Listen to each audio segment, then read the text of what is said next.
Hey folks, Realosity with John Ritlin. I'm John Ritlin.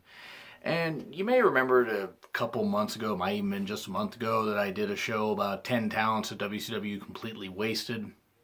And it was suggested by @BigBird432, which thanks again, Chris, for suggesting it. Thank you very much. He suggested this a while ago and I just got to it. And it's funny, we actually talked about it right after I had recorded the video. And he said, oh yeah, I forgot I suggested that. I said, yeah, if I hadn't written it down, I would have forgot it too. Well, I'm not probably going to be able to do many more parts of this, but I'm at least going to do a second one. So I'm going to say here's another 10 talents that WCW completely wasted. And by completely wasted, look, not everybody's going to be a world champion, but looking at what they could have done compared to what they did in the company, there were a lot of talents, and some of these might be controversial, especially the last couple, but I have my reasons for them, so please hear me out. Anyway, we have Raven. And Raven 1 should have been at least a U.S. champion for a little bit longer. I mean, he only wanted to drop it to Goldberg right the next night. And that was pretty shitty. I know he's a tag team champion at one point, but I'm talking singles championships. Raven was over enough at that point from 97 to 99 until he left the company where he should have been, should have been TV champion, should have been a couple. He should have won a couple more championships. Should have never been world champion. Don't get me wrong. I get why he was ECW champion. Should have never been world champion in WCW. They just could have used him better because, especially after that whole Flock thing disbanded, they had him team with Saturn, and then they really didn't use him. And they just seemed like they could have utilized him a lot better. Easy for me to say. And Rey Mysterio. Rey Mysterio should have never been unmasked. At all. I do not understand why he was. Except maybe they thought, oh, well, nobody knows what he is, and it's like whoever came up with the idea did not respect Lucha Libre and the history. The mask is sacred there. I mean, effing sacred. It is their identity. It's not part of their identity. It is their identity. Ray did have a good couple initial years, winning the Cruiserweight title a couple times, having a good feud with Chris Jericho in '98. Then after that, when he got unmasked, I think he was tag team champion at one point. I think him and Kidman were the Cruiserweight tag champions. I don't know if he won a championship after he got unmasked. I mean, he might have been Cruiserweight champion for a little bit, but yeah, they teamed him with Conan for a while. They just didn't really use Ray all that well, and it was really baffling. Plus, he looked like a 14-year-old kid that was doing side yard work or something like that. And he literally looked like so generic when you took his mask off. And by the way, the yard work sign was not, or the yard work line was not a racial slight. I just want to say that much. A lot of teenagers do side yard work and everything, and do jobs to earn some money in the summer.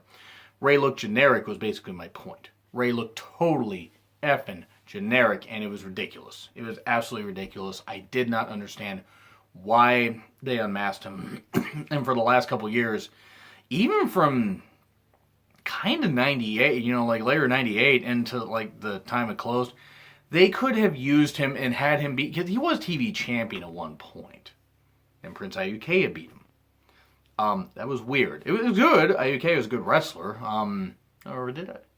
Didn't Iuke beat Regal or something like that? It was one of the two. Anyway, Ray could have been U.S. champion. I'm not saying he should have been world champion. I don't even think he should have been world champion in WWE. But they could have used him better, instead whenever they put him up against big guys would just toss him around instead of big guys sell him for him. I mean, Nash sold for him a little bit in one match, but it didn't last long. And so, yeah, Ray, I think, could have been used better, especially in the last few years in the company. John Tenta, a.k.a. Earthquake. He was a shark. He was Avalanche, he was a shark, and then he was John Tenta with half his head shaved and half his, like part of his beard shaved. He was Avalanche, and he was a shark. Now, I know that mid-90s wrestling was goofy with gimmicks and stuff like that and everything, but they could have used this really talented big man so much better. He was clearly just signed to, because Hogan knew him, I mean, I would be very, very surprised if Hogan didn't have an influence in bringing him in, because, I mean, him and Hogan had a really good feud in like 1990 and the very early 91 at the finished up at the 91 Rumble, as they were the last two guys in there. But Tantor could have been used so much better. I mean, when his Avalanche was fine, it was just playing off of the earthquake thing. But then he was a shark and put in the Dungeon of Doom, and the Dungeon of Doom was shit. Absolute fucking shit. It was comical shit. It was funny, but, you know, it had Kevin Sullivan in it, so therefore that right there disqualifies him from being anything good. Because I never cared for Kevin Sullivan. I just did. Kevin Sullivan always rubbed me the wrong way. I always felt like, you know, there was a lot of dark thoughts going on in his brain. Who knows? I just never got the best impression from Sullivan, but then they used him. They had Tenta. He went back to being John Tenta, faced off against Big Bubba Rogers, you know, Boss Man, in a couple matches, including Silver Dollars on a pole match, where you had to grab a sock full of silver dollar and hit somebody with it, which could kill somebody if you hit him wrong. And then he was gone, like in later '96. It was ridiculous. It was ridiculous. And then he came back to WWE and was put in the Golga mask by Russo, because Russo's a goddamn idiot. And yeah, he is. Look, I try to be more positive in some of these videos. I'm trying to be, but sometimes I'm going to rant. But Tantor should have been used better. I'm not saying that the guy should have ever been champion, but the gimmicks they gave him did him no fucking favors, especially the shark gimmick. It was just silly, and he had the Jaws rip-off, theme song. It was bad. And then Mick Foley, who really wasn't used all that well in his first run in WCW. He should have been used a whole lot better. His most famous thing was jobbing to Mil Mascaras at, I believe, Clash of Champions. It was Clash of Champions 9 or Clash of Champions 11. It was one of the two. He took that flat backdrop, that flat back bump where he actually, landed on the concrete and everything, because Cactus was insane. I mean, and bravo to Foley for A, surviving that, and B, walking now. But he did that stuff, and even when he left and then came back to WCW later, he was there for a few years, feuded with Sting in a pretty good feud, feuded with Vader in a pretty good feud. And then after the feud with Vader, they just basically, they teamed him with Max Payne and then basically got rid of him. I mean, the whole ear thing where he has his ear popped off, that didn't really go anywhere. He wasn't going to work in the vision of WCW, so I understand why they let him go, but they should have used him better.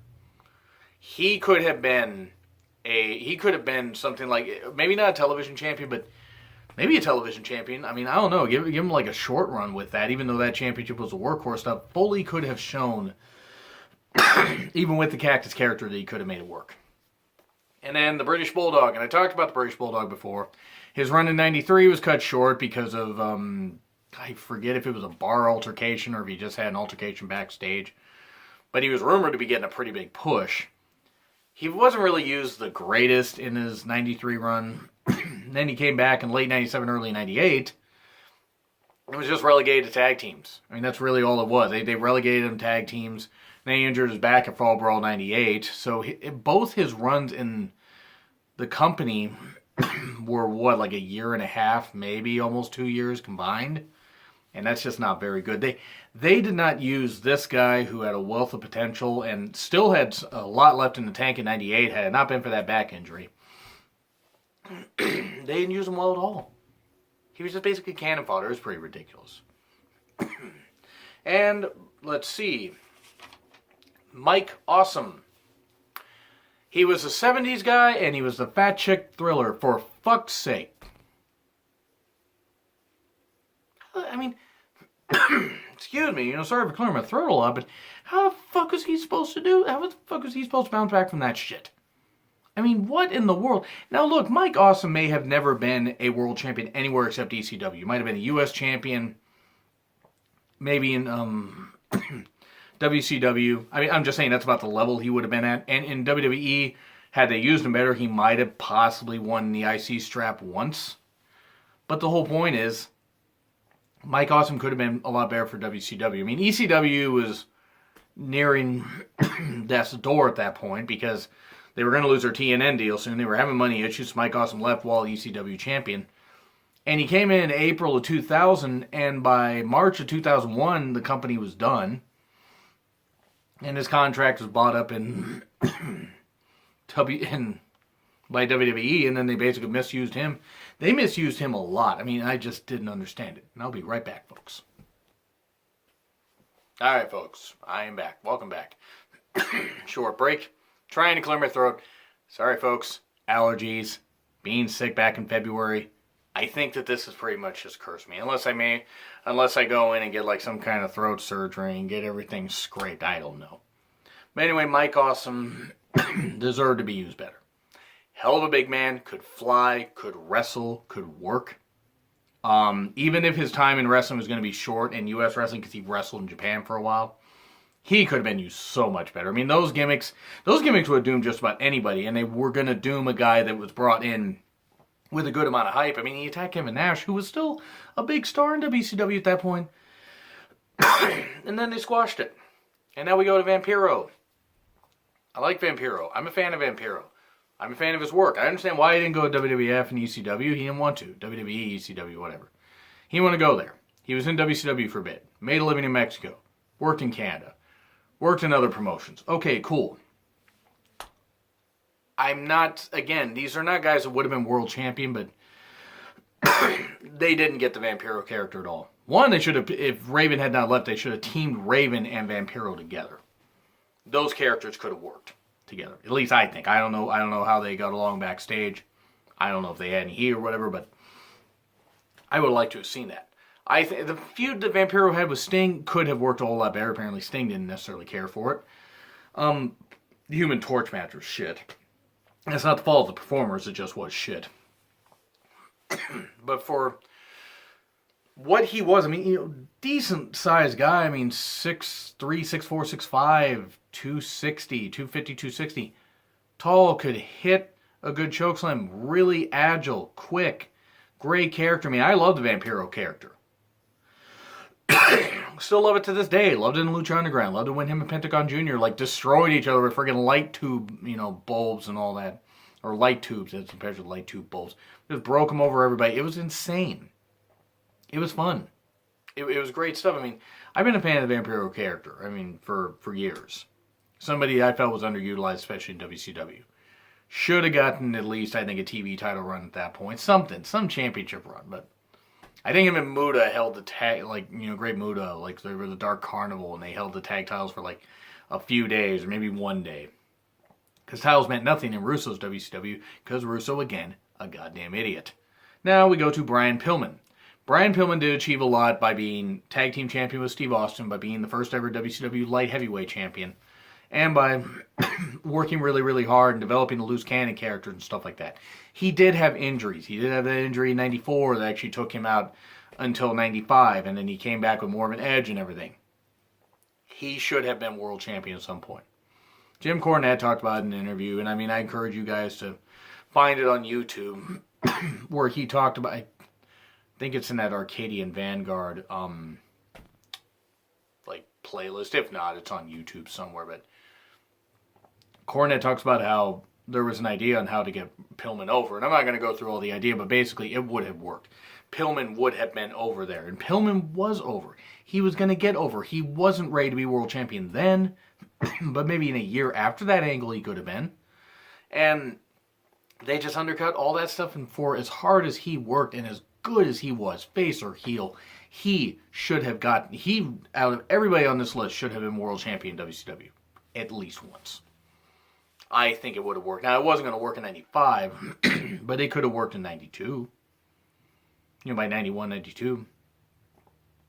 But we'll never know. I just think Pillman was very underutilized.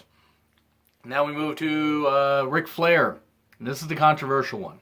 Because Ric Flair was the WCW flag bearer for a number of years. And I'm referring to basically his run from about 97, and especially 98 to 2001.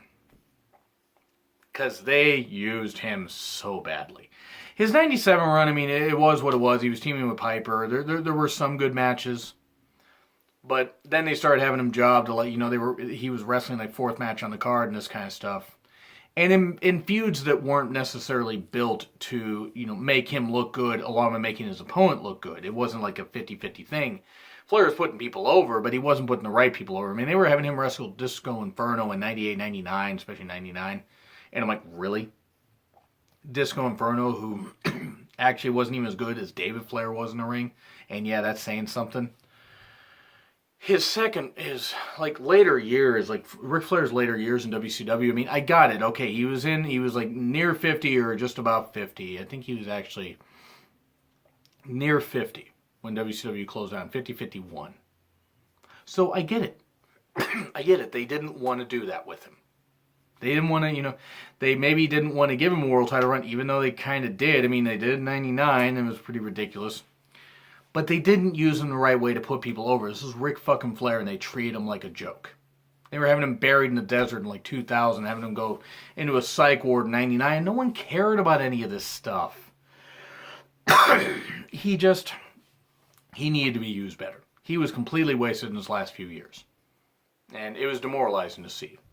And finally, Dustin Rhodes in his second run. His first run was fantastic. His second run, when they started him as 7 and they made him the American Nightmare, it was doomed on arrival.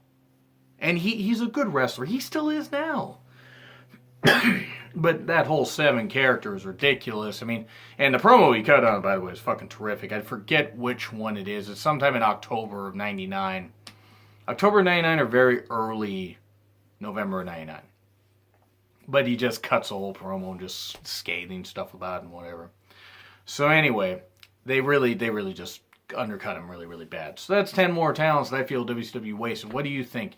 Any more talents you can think of? By the way, watch the previous show so you can see. And also, again, thank you to Big Bird 432 for suggesting this topic. I think that's probably about it. Even though WCW had a wealth of talents that they did misuse, those are 20 that I really, from the previous show and this show that I can think of that I really...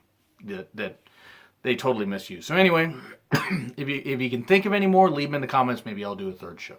Anyway, like, share, subscribe also. It's been Real Honesty with John Ritlin. I'm John Ritlin. I will see you all soon.